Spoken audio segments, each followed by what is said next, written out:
"You are not half the woman your sister is." Those 7 words came out of my mother's mouth at a family dinner, while everyone sat there with their forks frozen in midair. I pushed my chair back so hard it scraped against the hardwood floor and every head turned toward me. If you have ever been the scapegoat in your own family, subscribe and tell me where you are watching from because this one is for you. My name is Maya. I am 29 years old and I work as an environmental consultant for a firm that handles sustainability projects across the Pacific Northwest. The day that changed everything was November 12th, 2023, the night of my sister Lauren's engagement dinner at our parents' house in Bellevue. That was the night I stopped pretending their love would ever be enough. Let me back up so you understand this was not one bad comment. This was 29 years in the making. When I was 14, I won 3rd place at the regional science fair for a project on soil contamination near industrial sites. I spent 4 months collecting samples, running tests in our garage, and building graphs by hand. The night of the awards ceremony, my parents arrived 20 minutes late because Lauren had a piano recital across town that ran over. They caught the last 2 minutes of my presentation. On the drive home, Dad said, "Well, 3rd place is still good." Then he spent the next 15 minutes talking about how Lauren's Chopin piece had earned a standing ovation. My blue ribbon went into a drawer. Lauren's recital program got framed. When I was 22 and graduated college with honors in environmental science, my parents attended the ceremony. But the weekend before, they had flown to Boston to watch Lauren receive some law school award for top 10% of her class. She was finishing her 2nd year. At my graduation lunch, Mom spent half the meal on the phone with Lauren, troubleshooting some issue with her summer internship at a corporate firm. I smiled for the photos and told myself it did not matter. When I was 26, I bought my first car with money I saved from my job. It was a used Honda Civic, nothing fancy, but it was mine. I sent a photo to the family group chat. Lauren replied with a thumbs up emoji. My parents did not respond at all. 2 months later, they co-signed a lease for Lauren on a brand new Audi because, as Dad said, a lawyer needs to look the part. She had not even passed the bar yet. That pattern played out in 1,000 small ways. Every accomplishment I earned was met with polite acknowledgement. Every milestone Lauren hit was treated like a national holiday. So, when Lauren got engaged to Craig, some corporate finance guy she had been dating for 8 months, my parents insisted on hosting a family dinner. Not just any dinner. Mom spent 3 days preparing Lauren's favorite dishes. She ordered a custom cake from the bakery that cost $200. She bought fresh flowers for the dining room and set the table with the good china we only used for major holidays. I showed up at 6:30 p.m. on November 12th with a bottle of wine and a card for Lauren. The house smelled like roasted garlic and rosemary. Mom was in the kitchen putting final touches on a standing rib roast. Lauren and Craig were already seated in the living room, and Dad was pouring them champagne. Mom looked up when I walked in. She said, "Oh, you are here. Your sister was just telling us about the proposal. Go listen, not hello, not a hug. Just go listen to your sister." I sat down on the armchair across from the couch where Lauren and Craig were holding hands. Lauren was wearing the ring, a massive oval-cut diamond that caught the light every time she moved her hand. And she moved her hand a lot. She launched into the story of how Craig had proposed during a weekend trip to Napa, at some vineyard overlooking the valley, with a private dinner and a violinist. Mom came in from the kitchen, still wearing her apron. She said, "Is that not the most romantic thing you have ever heard?" I nodded. I said, "It sounds beautiful." "Congratulations, Lauren." Lauren smiled. She said, "Thanks, Maya. It was perfect. Craig really knows me." Craig grinned and put his arm around her. He said, "Only the best for my girl." Dad raised his champagne flute. He said, to Lauren and Craig, "We could not be prouder." We all clinked glasses. I took a sip and felt the bubbles burn the back of my throat. Dinner started at 7. We sat around the dining room table with the good china and the fresh flowers and the candles Mom had lit. The rib roast sat in the center of the table, surrounded by roasted vegetables, mashed potatoes, and a caprese salad. Everything looked like it belonged in a magazine. Mom served Lauren first, then Craig, then Dad, then me. The conversation stayed on Lauren and Craig for the entire first course. Wedding dates, venue ideas, guest lists? Lauren said she was thinking about a June wedding at a winery estate that cost $75,000 for the venue alone. Mom said that sounded reasonable for a wedding of that caliber. I ate my salad and stayed quiet. Dad asked Craig about his work. Craig said he was up for a promotion to senior analyst at his firm, and the salary bump would be significant. Dad nodded approvingly and said, "You are going to take good care of our girl." Craig said, "Absolutely, sir. She deserves the world." Lauren beamed. Then Mom looked at me. She said, "Maya, how is your work going?" It was the first time anyone had addressed me directly in 40 minutes. I set down my fork. I said, "It is going well. We just landed a contract with the city to assess watershed health in the Green River area. It is a 2-year project, and I am the lead consultant," Mom said. "That is nice." That was it. "That is nice." Then she turned back to Lauren and asked about her firm's maternity leave policy because, as she said, you never know when you might need that information. Lauren laughed. She said, "Mom, we are not even married yet." Mom said, I know. I am just saying. You have always been so organized. I am sure you will plan everything perfectly." I took a long drink of water and focused on cutting my roast into very small, precise pieces. Dad started talking about how he and Mom had always known Lauren would do great things. He said from the time she was little, she had this drive. This focus. She has always made us proud. Lauren said, "Aw, Dad, you are going to make me cry." Dad continued. He said, "You have everything ahead of you. A brilliant career, a wonderful husband, a beautiful life. You have worked so hard and it has all paid off." Mom nodded. She said, "You really are exceptional, sweetheart." I felt something tighten in my chest. I kept my eyes on my plate. Then Mom looked at me again. She said, "You could learn a lot from your sister, Maya." I looked up. I said, "Excuse me?" Mom said, "Lauren has always been so driven, so polished. She sets goals and she achieves them. You have always been more, well, scattered." I put my fork down. I said, "Scattered?" Dad jumped in. He said, "Your mother just means that you have never really had a clear direction. You have a job, sure, but it is not the same as a real career." I felt my pulse in my ears. I said, "I have a real career. I have a degree. I have clients. I manage projects worth hundreds of thousands of dollars." Dad said, "We are not saying you do not work hard. We are just saying that Lauren has always been more ambitious, more successful." Lauren shifted in her seat. She said, "Guys, can we not do this tonight?" But Mom kept going. She looked right at me with this expression that was half pity, half disappointment. She said, "Honestly, Maya, you are not half the woman your sister is." The table went silent. I stared at her. I said, "What did you just say?" Mom blinked. She said, "I am just being honest. Lauren has always exceeded expectations. You have always just met them. There is a difference." I pushed my chair back. The legs scraped against the hardwood floor with a loud screech. Everyone turned to look at me. I stood up. I said, "I am done." Dad said, "Maya, sit down. Do not be dramatic." I said, "Dramatic? You just told me I am not half the woman my sister is and you think I am being dramatic?" Mom said I was simply making an observation. "You are too sensitive." I looked at Lauren. She was staring down at her plate, her face flushed. Craig looked like he wanted to disappear. I said, "Congratulations on your engagement, Lauren. I hope you have a beautiful wedding." Then I picked up my purse, walked out of the dining room, and left. I sat in my car in their driveway for a full 5 minutes with my hands shaking on the steering wheel. My phone buzzed. It was a text from Dad. It said, "You embarrassed yourself tonight. Come back inside and apologize." I put the car in reverse and drove home.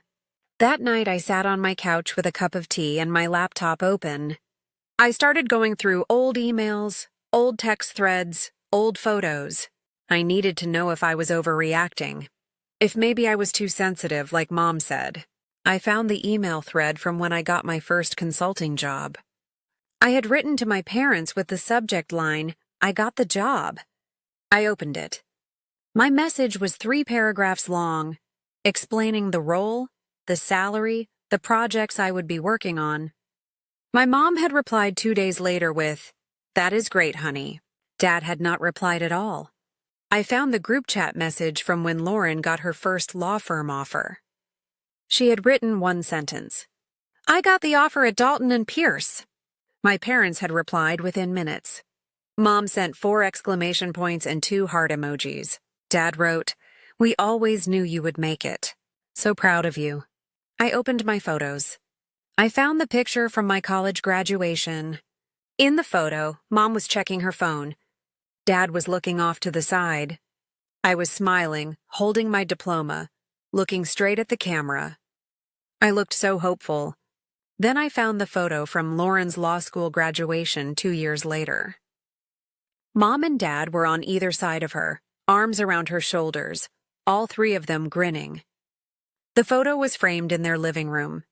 Mine was not. I made a list. I wrote down every memory I could recall where I had been overlooked, minimized, or outright ignored. The list ran 3 pages long. At the bottom I wrote, "You deserve better." The next morning I called my best friend Janelle. She is a therapist and she has known me since high school. I told her everything that had happened at the dinner. Janelle listened without interrupting. When I finished, she said, "Maya, what your mom said was emotional abuse. You know that, right?" I said she was just being honest. "Maybe I am not as successful as Lauren." Janelle said, "Stop. Listen to yourself. You have a degree. You have a career you are good at. You own your own car. You pay your own bills. You are successful. Your parents have spent your entire life moving the goalposts, so Lauren is always ahead and you are always chasing. That is not honesty. That is cruelty." I felt something crack open in my chest. I said, "I just keep thinking maybe if I try harder, they will see me." Janelle said, "They see you, Maya, they just do not value you. And that is on them, not you." She paused. Then she said, "What do you want to do?" I said, "I do not know." She said, "Then maybe it is time to figure that out." I spent the next week thinking about what I actually wanted. Not what I thought I should want. Not what would make my parents proud. What I wanted, the answer was simple. I wanted to stop trying to earn love that was never going to come. I named my plan Project Boundary. It had 3 parts. Part 1 was no contact until I received a real apology. Not a non-apology. Not an "I am sorry you felt that way." A real acknowledgement of harm. Part 2 was building my own life separate from their approval. That meant showing up for myself the way they never had. Part 3 was protecting my peace. No more family group chats. No more guilt trips. No more pretending everything was fine. I wrote it all down in a notebook. A brown leather notebook my college advisor had given me when I graduated. She had written inside the cover, "Your voice matters." I had never used it. I started using it now. On November 19th, 1 week after the dinner, my phone rang. It was Mom. I let it go to voicemail. She said, "Maya, you need to call me back. We need to discuss your behavior at Lauren's dinner." It was unacceptable. I deleted the voicemail. Dad texted me 2 days later. He said, "Your mother is very upset. You owe her an apology. Call her." I did not respond. Lauren texted me on November 24th. She said, "Hey, can we talk? I know things got weird at dinner. I just do not want this to ruin the wedding planning." I stared at that message for a long time. Then I typed, "I am happy for you, Lauren, but I need some space right now." She wrote back, "Space from what?" I wrote, "From being told I am not good enough." She did not reply. Thanksgiving came. My parents hosted like they did every year. I did not go. I turned off my phone, made myself a small roasted chicken, and watched movies all day. It was the most peaceful Thanksgiving I had ever had. My phone blew up the next day. 17 missed calls, 23 text messages. Most were from Mom, a few were from Dad, one was from Lauren. Mom's messages escalated. The first one said, "Where are you?" The second said, "You are being incredibly selfish." The third said, "How dare you miss Thanksgiving?" The fourth said, "You are breaking this family apart." I read every single one. Then I replied to the group chat. I wrote, "I will be happy to spend time with you when I receive a sincere apology for the comment made at Lauren's dinner. Until then, I need space." Mom wrote back immediately. She said, "I have nothing to apologize for. I told you the truth." I wrote, "Then we have nothing more to discuss."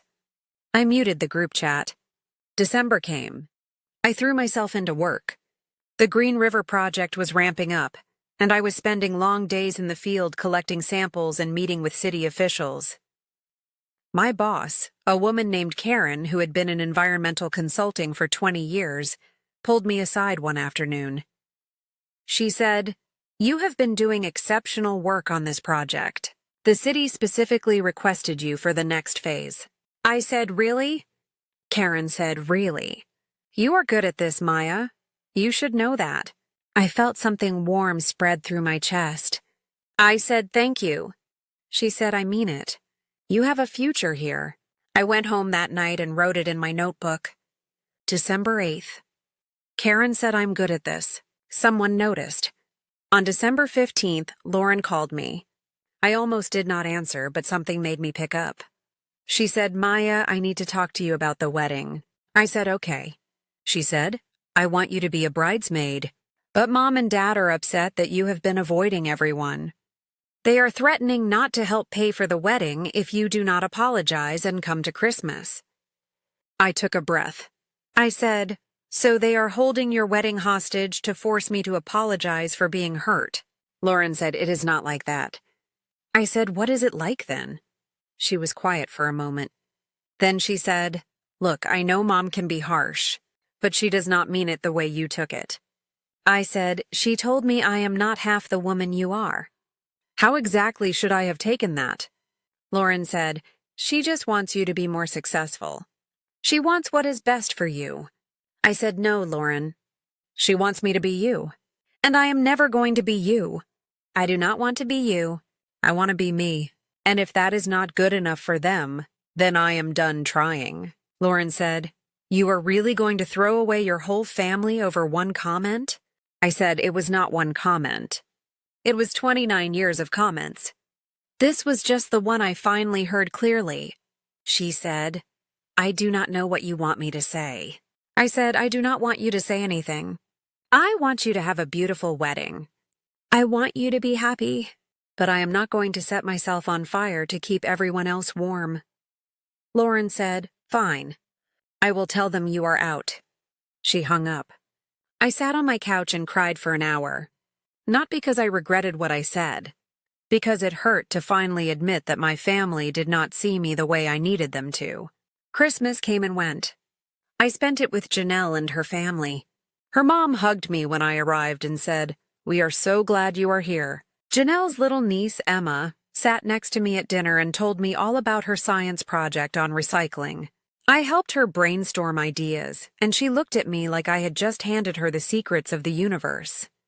Janelle's mom said, "You are so good with her." I said, "She is a great kid." Janelle's mom said, "You are going to be an amazing mom someday if you want to be." It was such a small comment, but it landed like a hug. On January 3rd, 2024, my mom called me from a number I did not recognize. I picked up by accident. She said, "Maya, we need to talk." I said, "Do you have an apology?" She said, "I am not apologizing for telling you the truth, but I am willing to move past this if you are." I said, "That is not how this works, Mom." She said, "You are tearing this family apart. Lauren is stressed about the wedding. Your father has high blood pressure. I am not sleeping. All because you cannot handle a little constructive criticism." I said, "You told me I am not half the woman my sister is. That is not constructive criticism. That is cruelty." Mom said, "You are twisting my words. I said, I am quoting your words. She said, I was trying to motivate you. I said, by telling me I am less than my sister? She said, Lauren has achieved so much. I just want the same for you. I said, I have achieved things, Mom. You just do not see them because they are not what you would have chosen for me. She said, your job is fine, Maya, but it is not a real career like Lauren's. And there it was. The same script. The same dismissal. I said, I am going to say this once. I am not Lauren. I do not want to be Lauren. I have my own life and my own career and my own goals. If you cannot respect that, then we do not have a relationship. Mom said, you are being ridiculous. I said, I am being clear. I am not asking for your approval anymore. I am done. I hung up. My hands were shaking, but my heart felt steady. On February 10th, I got a text from Dad. It said, your mother and I have decided we are not going to enable your tantrum anymore. If you want to be part of this family, you need to grow up and apologize. Otherwise, do not bother coming to Lauren's wedding. I screenshotted the message and sent it to Janelle. She called me immediately. She said, are you okay? I said, yeah, I think I am. She said, what are you going to do? I said, nothing. I am not going to the wedding. She said, are you sure? I said, I am sure. I am not going to show up and pretend everything is fine just to make them comfortable. They made their choice. I am making mine. Janelle said, I am proud of you. Those 4 words meant more than anything my parents had ever said. Lauren's wedding was on June 8, 2024. I did not go. I spent the day hiking with Janelle, and then we got dinner at a little Italian place downtown. I turned off my phone. I did not think about centerpieces or champagne toasts or whether my parents noticed my absence. I thought about the fact that I was finally free. On June 10th, 2 days after the wedding, I got an email from my aunt, my dad's sister. She lived in California, and we had not spoken in years. The subject line said, I am sorry. I opened it. She wrote, Maya, I was at the wedding. Your parents spent the entire reception telling people you were too busy with work to come. They did not mention the real reason. I know what happened at the engagement dinner because Lauren told me. I just want you to know that what your mother said was wrong. You deserved better. You have always deserved better. If you ever want to talk, I am here. I read that email 3 times. Then I wrote back. I said, thank you, Aunt Diane. That means more than you know. She replied an hour later. She said, I mean it. You are not the problem. You never were. I printed that email and put it in my notebook. The summer passed. I kept working. I kept building my life. The Green River project wrapped up in August, and the city sent a letter to my firm commending my work specifically. Karen framed it and hung it in the office. She said, this is what success looks like, Maya. I took a photo of it and put it in my phone. On days when I doubted myself, I looked at it. In September, my parents sent me a joint email. It was formal, almost like a business letter. It said, we are disappointed that you have chosen to distance yourself from this family. We raised you better than this. We hope one day you will realize what you have thrown away. Until then, we will not be reaching out again. I read it twice. Then I archived it. I did not respond. Janelle asked me if I was sad. I said, I am sad for the relationship I wish I had, but I am not sad about the boundary I set. In October, I got a promotion. Karen called me into her office and offered me a senior consultant role with a salary increase of $15,000 a year. She said, you have earned this. I called Janelle first. Then I called Aunt Diane. Both of them screamed with excitement. I did not call my parents. That night I sat at my kitchen table with my notebook open. I looked at the first page where I had written, you deserve better. I turned to a blank page and wrote, you are better. On November 12, 2024, exactly 1 year after the engagement dinner, I woke up and made myself coffee. I sat on my couch and thought about everything that had changed. I had lost my parents. I had lost my sister, at least for now. But I had gained something more important. I had gained myself. I still have the brown leather notebook. It sits on my desk at work now. I write in it every time something good happens. Every time someone sees me for who I am. Every time I prove to myself that I am enough exactly as I am. A few weeks ago, Janelle's niece Emma asked me to help her with her science fair project. We spent a Saturday afternoon running experiments and building her display board. When I dropped her off, she hugged me and said, "You are the best, Maya." Janelle's mom said, "You have always been the best." I'm glad you finally see it. I do see it now. Not because my parents finally apologized. They have not. Not because Lauren reached out. She has not either. I see it because I stopped waiting for their permission to value myself. If this resonated with you, let me know in the comments where you are watching from. And if you believe that you do not need anyone's approval to know your worth, hit subscribe. You are not half of anyone. You are whole, exactly as you are.